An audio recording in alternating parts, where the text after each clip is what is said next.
Welcome to the Reasonable Southerner podcast. The South isn't all magnolias in the moonlight, but neither is it all racism and violence. We are just like you. My name is Frances Coleman. I share my insights about my life and yours.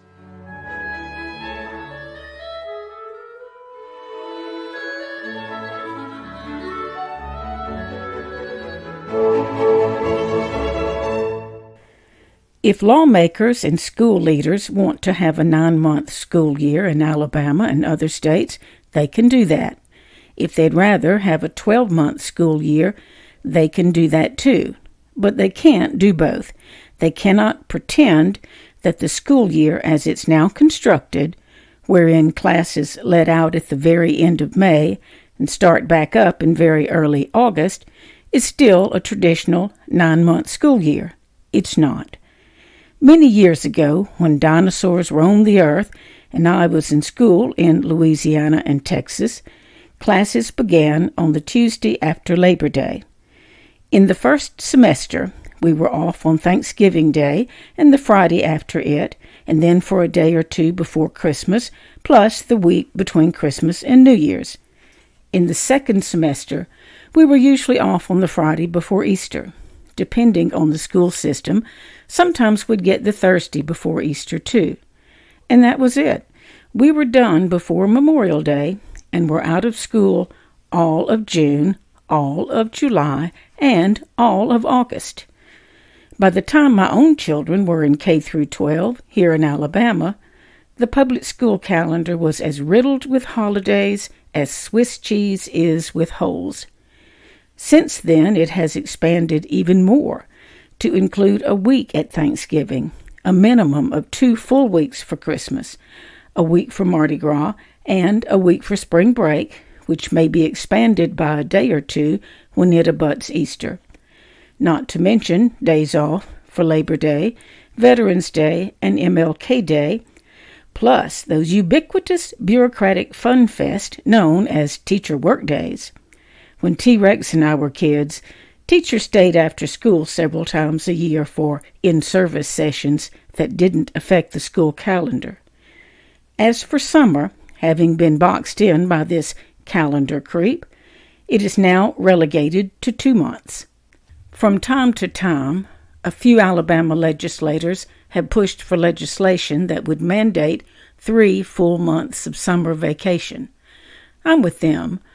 2 months isn't enough time for teachers to decompress, students to unwind, families to take vacations, teachers to work on their advanced degrees, kids to go to the trouble of getting summer jobs, and employers to go to the trouble of offering summer jobs, and for teachers, parents, students, faculty, and staff all to get ready for the upcoming school year. You may disagree. You may think it makes infinitely more sense to create a 12-month school calendar in which breaks and holidays are scattered throughout the year. You're in good company.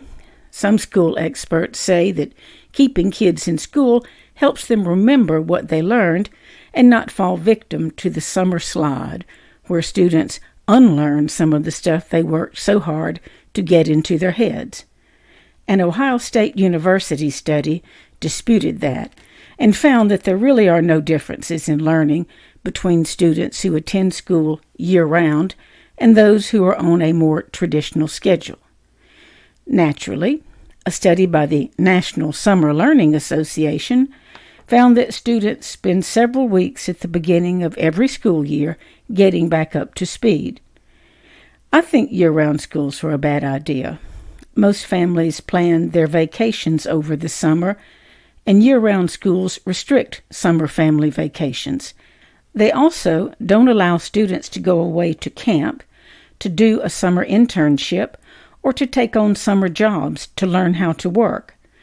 Too many breaks disrupt learning, and they allow teachers to focus on a topic for just a few weeks. In schools with a long summer break, lessons aren't broken up by frequent breaks. Teachers can spend more time on one topic.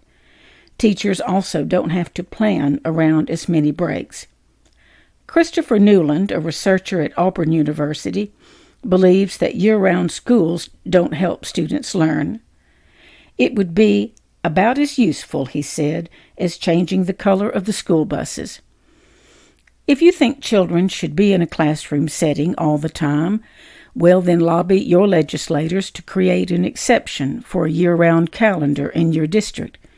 But don't try to terrorize the rest of us with your stats about how much information kids forget in 3 months. They'll remember it again eventually.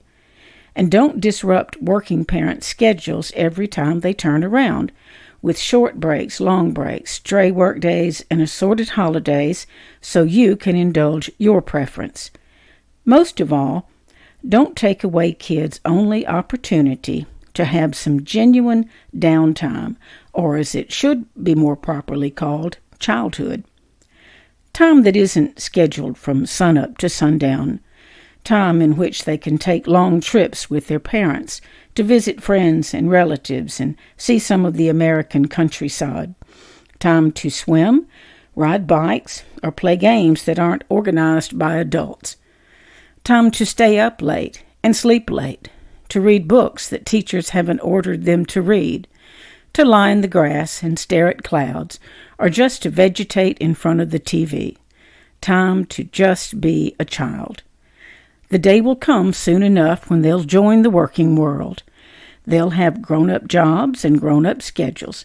Many of them will have babies who'll grow to become school children themselves. If they want to, then those nouveau adults can find 12-month school systems that constrict, restrict, and regulate the times in which their kids can be kids.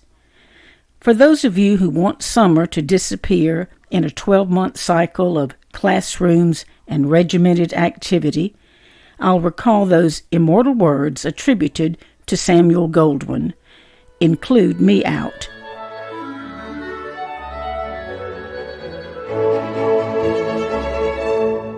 I'm Frances Coleman.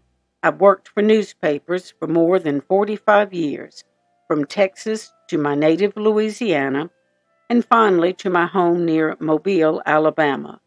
I've been a reporter, an editorial writer, a columnist, and an editorial page editor. I've commented on the BBC, been a guest on the Rachel Maddow Show, and had my column distributed nationwide. If you like this podcast, please follow it. It's free, and even if you don't like it, I hope you'll find it thought-provoking.